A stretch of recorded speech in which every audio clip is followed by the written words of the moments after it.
స్వామి శరణమయ్యప్పండి. మా అబ్బాయి ఆదిత్య స్వామి పుట్టినరోజు.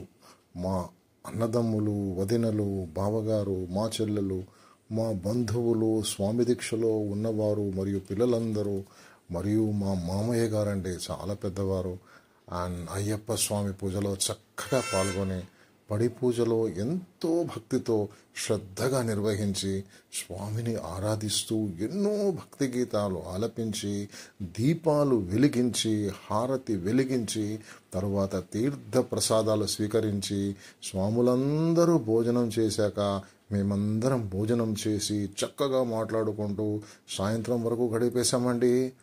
ఆదిత్య స్వామి పుట్టినరోజు అని చెప్పాను కదా, స్వామి కాబట్టి అన్ని రకాల పండ్లతో స్వామితో ఆరగింపచేసి మరి మేమందరం కూడా ఎంతో చక్కగా పండ్లన్నీ తినేసి గడిపేశామండి. కలిసి ఉంటే కలదు సుఖం అన్నట్టు ఇలాంటి సందర్భాలలో అందరం కలిసి గడపాలండి. అందరం కూడా మన భారతదేశంలో కుటుంబ వ్యవస్థ ఎంత గట్టిగా ఉందో దానికి తార్కాణం ఇలాంటి ఉత్సవాలు. నా విన్నపము, అయ్యప్ప స్వాములు ఎంతో దీక్షతో భక్తితో మండల దీక్ష చేస్తారు. వారు భగవంతుడితో సమానమండి. అందరం కూడా స్వాముల ఆశీర్వాదం తీసుకోవాలి. ఆయుర ఆరోగ్యాలతో అందరం బాగుండాలండి. స్వామియే శరణమయ్యప్ప.